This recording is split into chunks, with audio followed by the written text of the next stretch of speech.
Welcome back to The Remote Life. My name is Han Talbot, also known as Han Meets World, and today we'll be chatting with Steve Tsentserensky. Originally from the US, Steve is a copywriter and contributor for CNBC and World Nomads, as well as founder and creative director of SPT Creative. In this episode, we talk about how Steve got into the digital nomad lifestyle, his favourite destinations, and some things to think about before going remote yourself. So grab a coffee, a tea, or something stronger, and let's get started. And we are live on The Remote Life. So Steve, hi, how are you? I'm doing very well. How are you? Yeah, doing good. Can't complain, although it is raining here in London, so... I feel like it's like par for the course, though, no? At least in my stereotypical view, that's par for the course. I don't know if that actually has been there, but I don't remember. I know, don't want to give the stereotype of it, but I guess that's what it is. I will say it does rain every single day in Medellin, where I am right now, like quite literally. I've been here for like 3 weeks almost. Oh my gosh. Literally every day. I mean, it's like a quick tropical sort of situation, like an hour or even less, and then it goes away. But yeah, it rains every day. Everyone seems to be heading to Medellin at the moment. How is it? I've enjoyed it. It's been like there's definitely a lot of digital nomad expat type folks here, like longer term travelers, as well as like the backpacking crowd here. It's really affordable, but it's good. Really easy to meet people, really welcoming, really good restaurants. Obviously, the coffee is great because it's Colombia. Not a ton of English speaking compared to like traveling in Europe. Interesting. As I found. Yeah. So if you know a bit of Spanish, it helps. I can tell a story about how I don't know Spanish and how it's created some challenges. If you want me to tell you those quickly. Sure, go for it. So the first day I was here, or second day, I went to a bar to just meet some people, grab a beer. And I try to be polite and ask, like, may I have a beer, please, but in Spanish. And I thought the way to do that politely was like, puedo hacer una cerveza? Lol. Which is not. I said that what that means is that I can make beer, basically. Yeah. And the bartender was like, what are you talking about? But this is all in Spanish. So I'm like, dude, I just want like quiero cerveza. I don't know. And he handed it to me, and then someone explained, like, yeah, no, it's puedo tener, but no one even says that anyways. Yeah.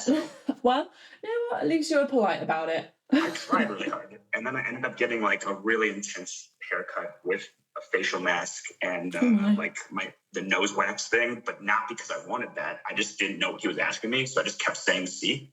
And so like I was really fresh and clean, but like was not prepared to have all that done. That's oh my God, can you imagine? Like not speaking the language and all of a sudden this dude is like putting wax and stuff up your nose. Must have been. Yeah, well, I mean, I knew I'd gone too far. Like the mask was unexpected, and he said a lot of things in Spanish. I could catch every like 10th word. So it was like blah blah blah blah blah blah nariz, blah blah blah blah. I'm like, I think that means nose. I can't be sure if I'm not going to really ask to repeat it because it doesn't even matter if he repeats it. I won't get it. Yeah. So I just said see, and I see this thing of wax come out. It gets plugged in and warmed up. I'm like, I know where this is. I think I know what's happening here. And and they did it twice. I didn't know that was a thing. But oh my gosh. Yeah, it's been good though. I don't want to. That's been like the weird side of it for me, but it's been really really good. Really affordable to be here. Really fun, and just a really good vibe. I'd recommend it. I can see why so many people are coming. Yeah, because I lived in Brazil about a decade ago, and I had a Colombian flatmate, and she was like, "Don't go to." Well, she said Bogota, I think, at the time.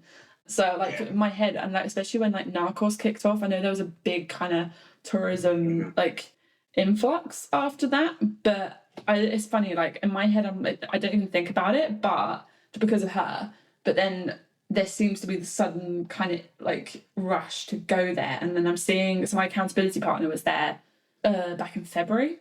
And she was just like showing me pictures of this like beautiful tropical scenery. Like I'm not saying that I had the stereotype from like 20, 30 years ago in my head, but it's just funny how like these places are just, you did? Sure. Yeah, well, because I mean, like it's actually similar, and we'll end up talking about Croatia a little bit further into this conversation for sure. But it's similar to that mindset that I had, where all I knew of Croatia and Medellin, for example, is like what was on the news in the States in like the 90s and early 2000s. And then no one really in the media bothered to like update those stories pretty much. You know, it was just like terrible things are happening, there's drugs. And then in Croatia, terrible things are happening, there's war. And then you kind of just like the story just doesn't really get picked up, which is fine because they're ongoing stories and no one's going to cover that indefinitely. So I get it. But then you'll only find out when you come to a place that is like fully transformed in the way that this city has here. Complete total transformation. From my understanding, they don't like talking about that whole period. There's the Narcos thing didn't really help because people come for that now. There's like those types of tours. Like when I went on the tour, they won't even say his name. They called him Voldemort, and I won't even say it now, just to be respectful of their wishes to not talk about it. He must not be named. He that must not be named, exactly. Yeah. So it's been interesting. Definitely, I think a place that like it's worth coming to. Yeah. Not exactly my type of city because I like smaller places and just has 2.6 million people, but still really good to change the pace and change the scenery and get a different cultural feel. Yeah, so how about, just for like, as much as I want to get into like all the different destinations, how about we take a quick step back and you just kind of connect the dots for us and like kind of what you've been doing, kind of how you got to where you're at now. Absolutely. So travels are like been just like a formative thing in my life forever. My parents were always keen on traveling when I was growing up. It would be like road trips down the east coast of the US, going to Disney World, going on like beach holidays, or going on a cruise, wherever. So like I learned early, I was put in my brain early that if I had free time, I was required to spend it experiencing something new, being somewhere different. So that was always like kicking around in the back of my head. So once I finished university, I moved to Colorado, then I moved to New Zealand, and I was like a ski bum for a while. Then I went to work for cruise lines for a number of years, doing digital marketing, basically video type stuff and other marketing things.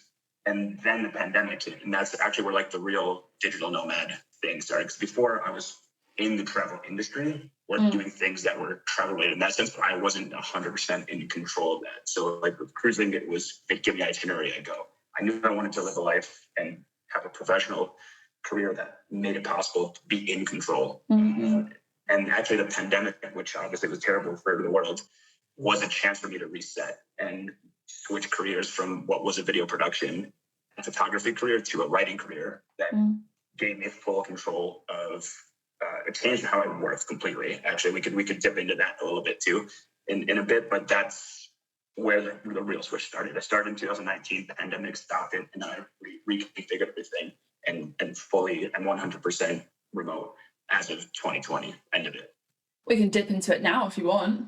Why don't you tell us a bit more about it? Yeah, so it was, basically I was doing video, and I realized I didn't really like it, as it turns out. I just kind of was going with the flow, and that's not a particularly great way to work, I realized. And I was doing a project by project, or I was doing like a cruise line thing where I'd be making marketing content for them.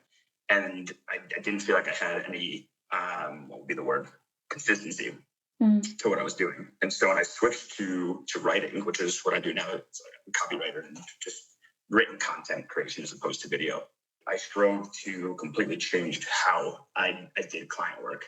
No more one-offs. I was trying to find long-term clients intentionally, be it, if it was ongoing content marketing with like blogs or, newsletters and things like that, anything that wasn't just a one-off. So I could create consistency, which I feel like you can then build a more chaos-free life, especially when you're traveling. And then you could just forecast better. Like I know what money is going to be coming in. I don't have to worry about these one-off projects ending and then having to like struggle. Lets you save better. A lot of those planning things fell into place when I shifted the structure of how I worked. And it made the digital nomad journey itself become a lot more fruitful because I could put energy into different things, like doing these types of conversations and, helping other people try and figure out how to do things as well.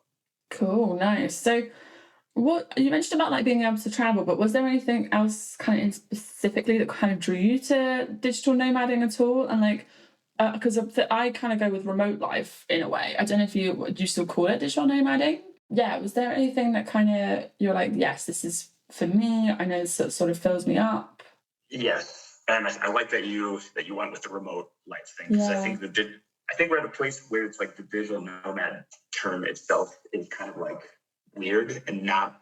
It just I don't really like calling myself that. Anyways, it's on my Instagram. I think it's on my LinkedIn too. But like, it's more palatable for sure right now. But I completely agree. I think whenever someone says like, "Oh, so you're a digital nomad," I kind of cringe now.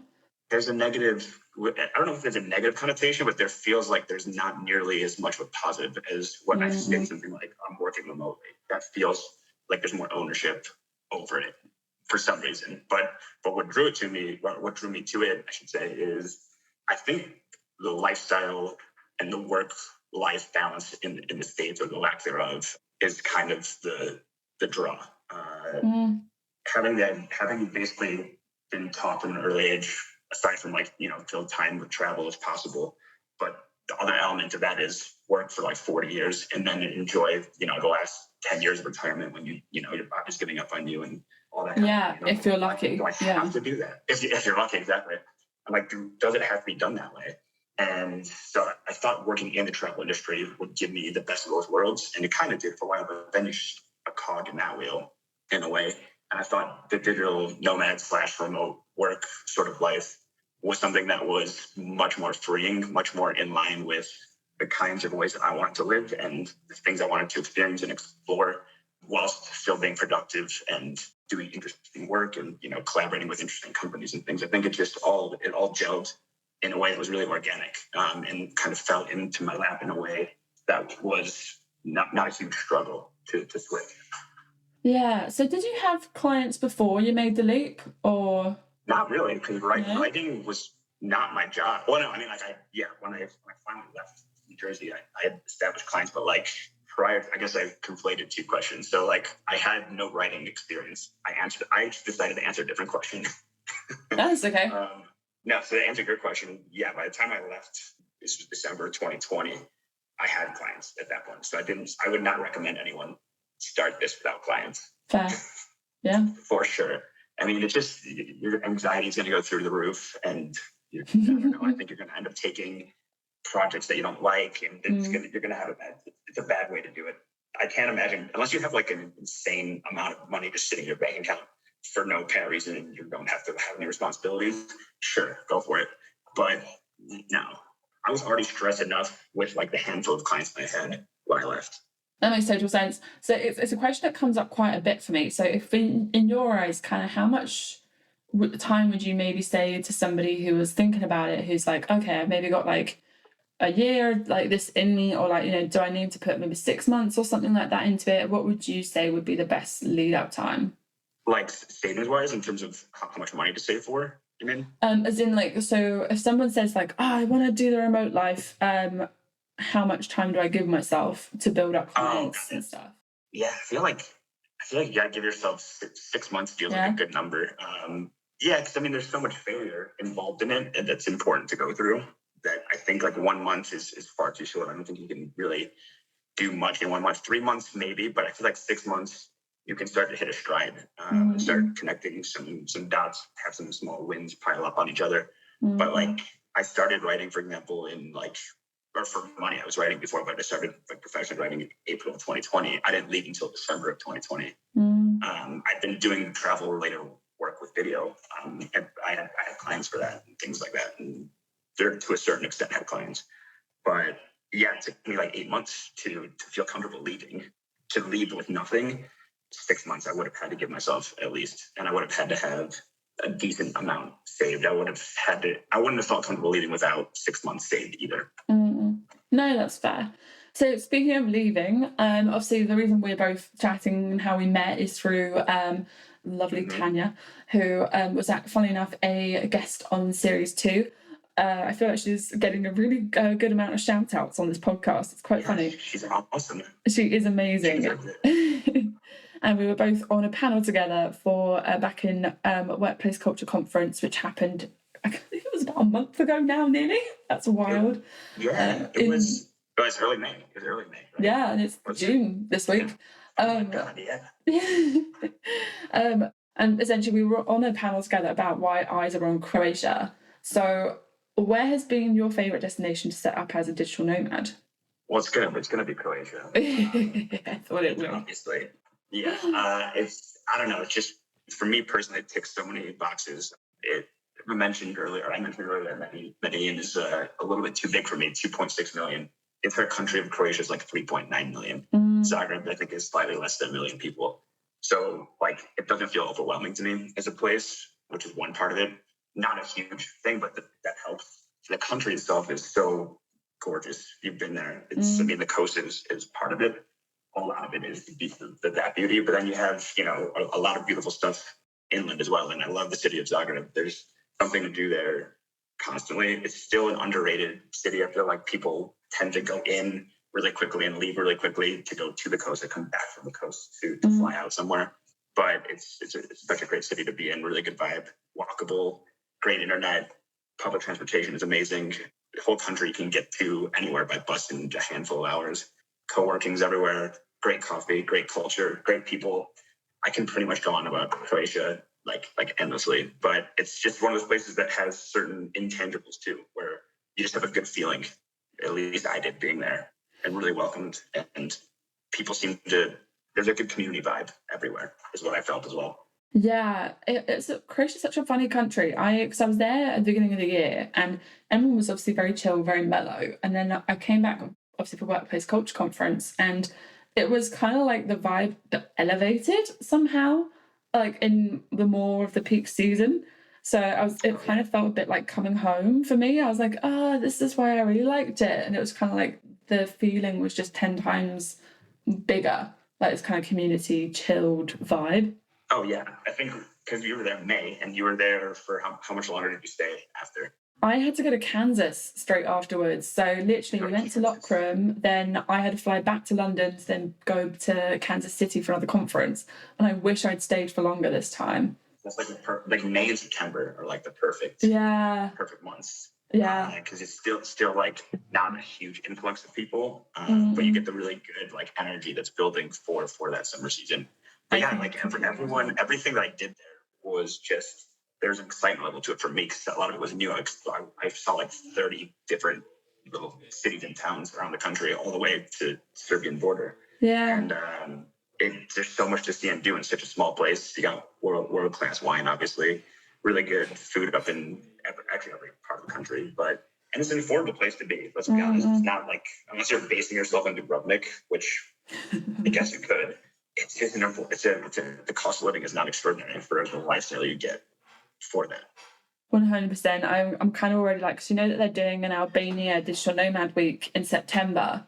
I'm kind of like, yes. Do I fit in a potential like cheeky trip to Croatia after that? Because I can imagine it must be so amazing in September as well. So that is, anytime anyone asks me now, it's September is the key month to do that. Like May is great, but September you get the added benefit of the sea being warmer, and there's just a different vibe once the season ends. There's a relaxed, like, it's a relief. All the people are like chill from, working a really like hectic season that are working in the tourism sector there.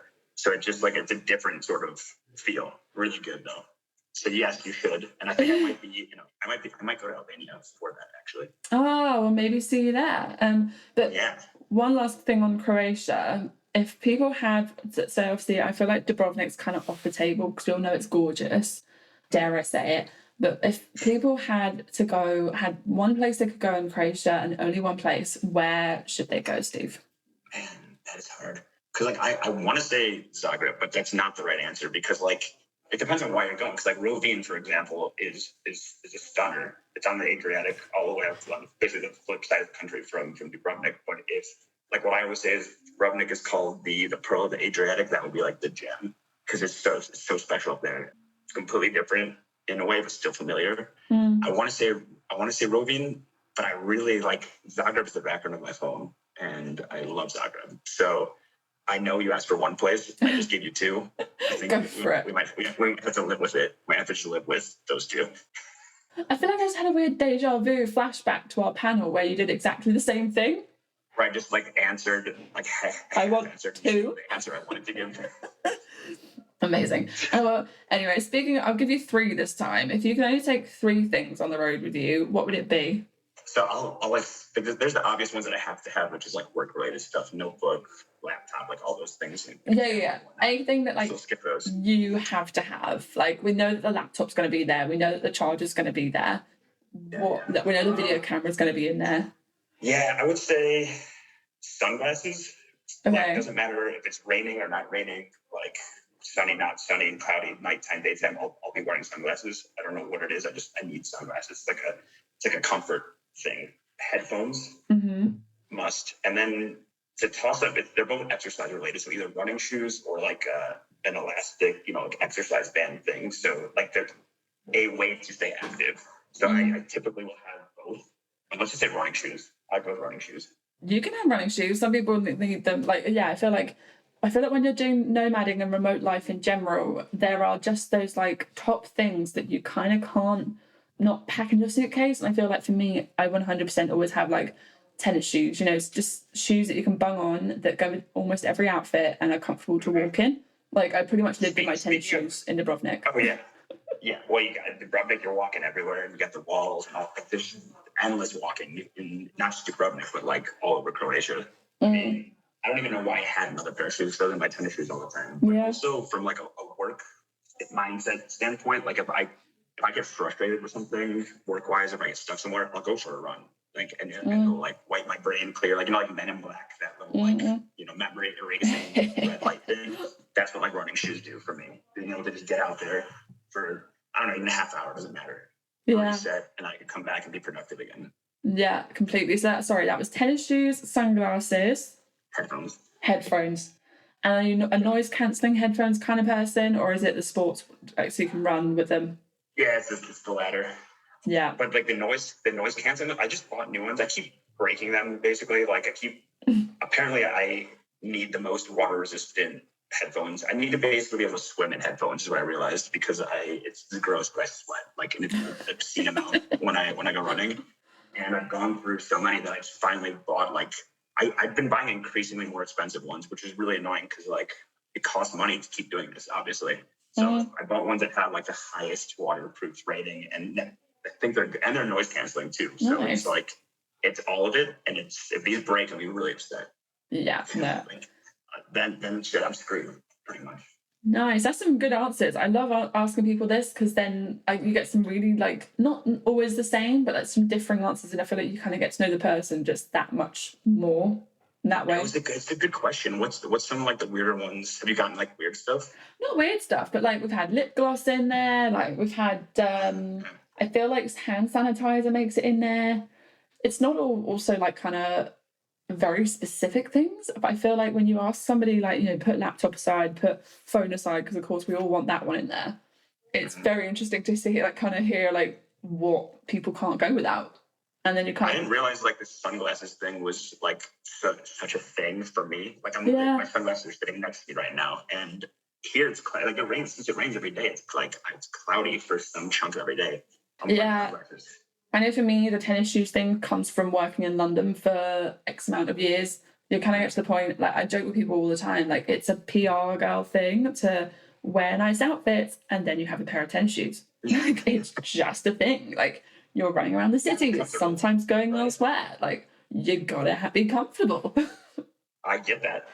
I mean, I think digital nomad / remote life now in general, like I realized like a clothing aspect or a clothing angle, most of my clothes are like solid colors now, mostly in like the beige, gray, blue, like darker, like no big designs really anymore. I used to have like a lot of like much more colorful. Now it's just more simple, I guess. Like I've gone more minimalist by necessity, and I wanted to, but then I realized my clothing has sort of gone that route as well. Nice. Random bringing it up, but that's just something. No, I feel like once you start nomading, you definitely, because obviously, like, for example, I think about the fact that, like, I went to Mexico City and I bought this bright red jacket that when I wore to, like, Montreal looks so out of place, but I love it. So it reminds me of Mexico City, it reminds me of my travels. And as you nomad, I feel like you gain a different sense of self from it. So, it sounds about right.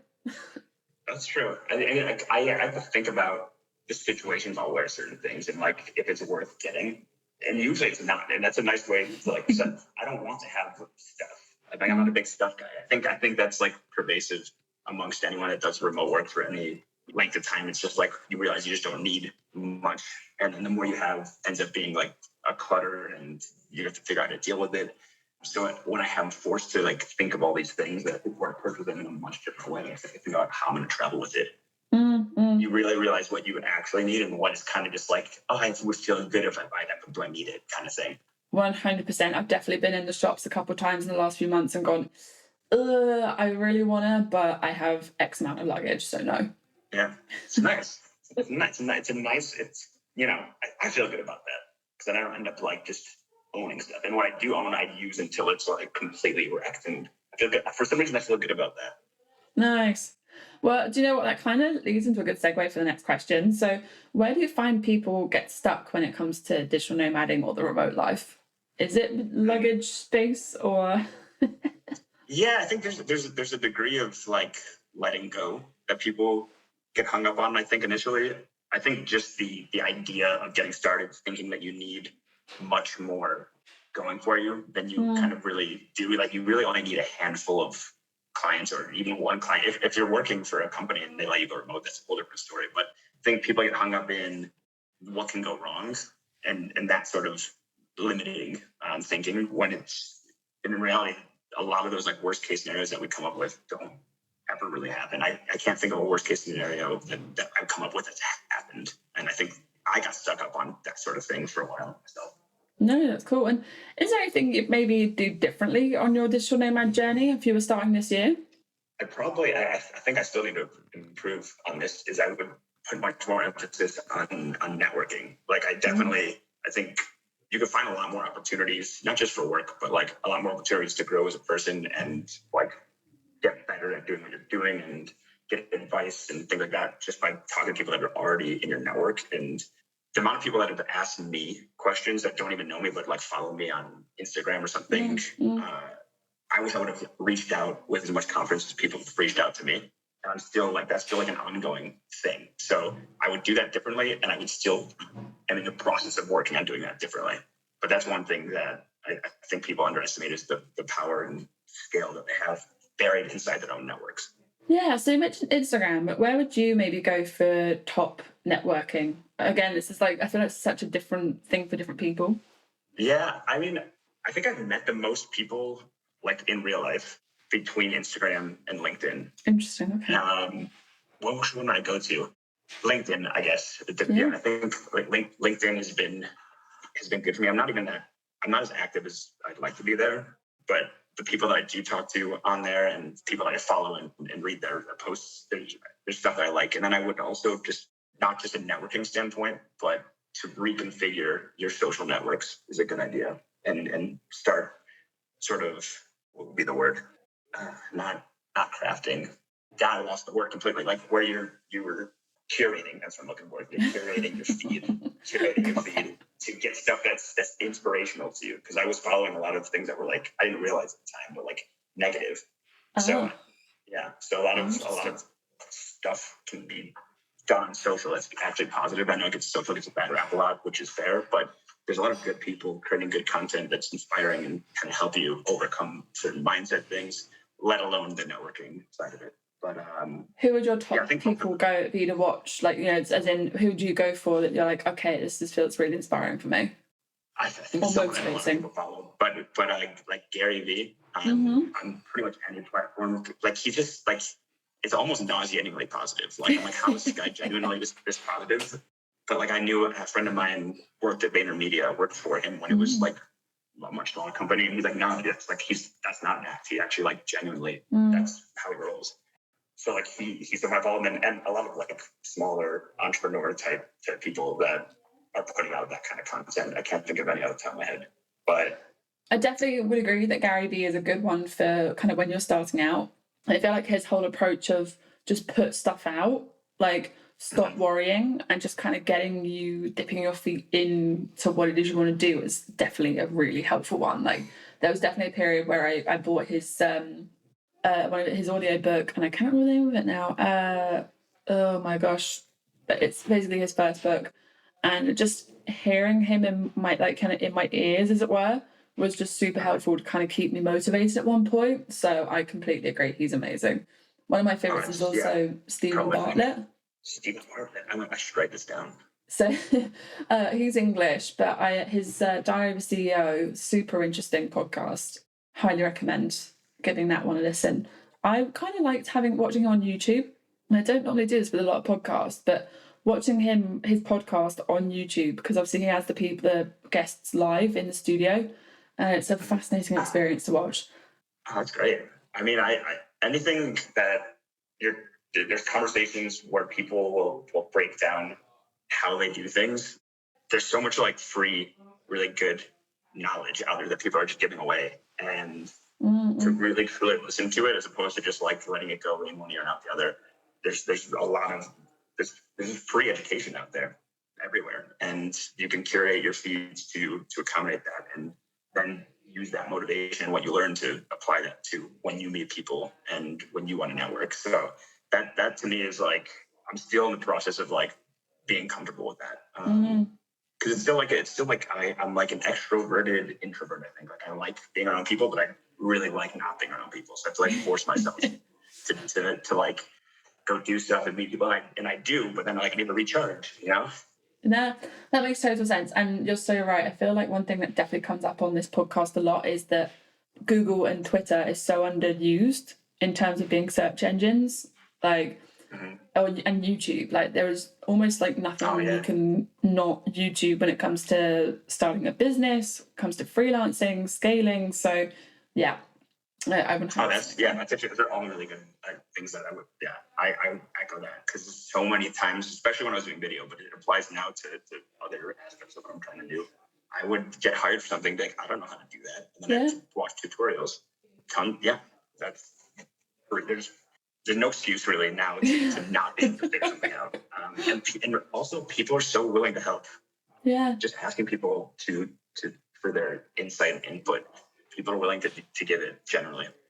I completely agree. I feel like especially after, it was already kind of a lot of information out there, but I feel like especially after the pandemic, a lot of people had so much time to put stuff down like on the internet to help you kind of do anything at this point.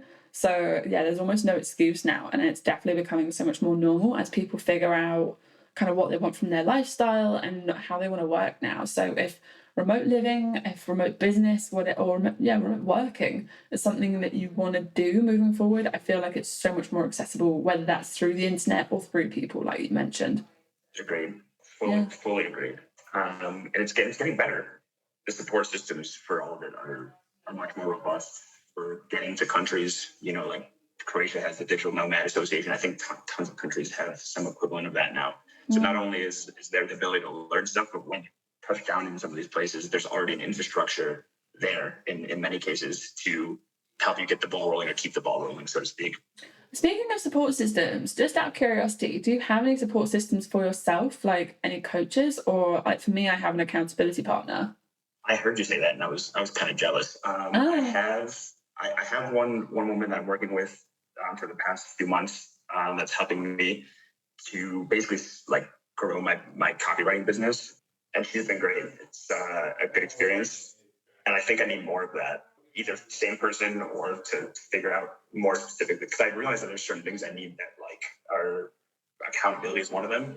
Yeah. But there's a lot of, I didn't realize there's so, like, speaking of like when I mentioned there's so many things that are out there to help you, like that's what I've been learning over the past, say, year, maybe a little bit less, is that the whole coaching thing, which I kind of scoffed at in the past because I don't know, felt trite and like who needs that kind of thing, and like these are all swindlers, and I don't know why I thought that, but for some reason I thought that. But after meeting and having friends of mine that I know are coaches, I'm just like, well, this is genuinely helpful. Like it's stuff that you might already intuitively know, but you really need someone to be like, no, listen, you have to go do this. Like you have to do X, Y, Z. And then you have to tell me that you've done it. Accountability, obviously. But yeah, so I'm working with one woman now, and I think I'll continue with someone for various things, to be honest, because it really helps with mindset. Yeah, I was going to say. No, it's that was for me the hard thing with getting started. One of the hard things was shifting mindset. We kind of talked about it with the roadblocks that people put in front of themselves with thinking they need X, Y, Z to get the ball rolling. But for me, it was mindset. Something I still deal with, like feelings of inadequacy. Am I good enough to do that? Like it helps to have either somebody to talk to or to be, reading books that help you along that process. No, 100%. We did this on the panel, but I'm going to ask you again because you gave the answer that home is Croatia, which makes total sense. But home is where? Fill in the blank, Steve. I gotta say Croatia again, right? No. Because you're not there.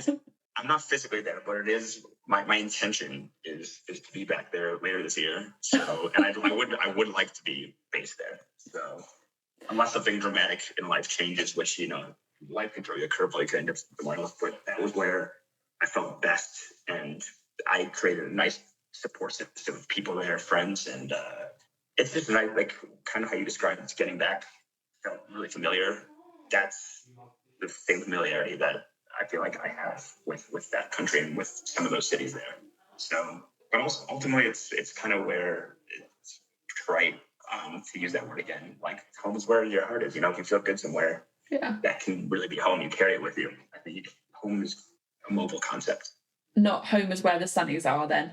Well, I mean, that's obvious. Like, if there's no sunnies, then what am I even living? Am I alive anymore?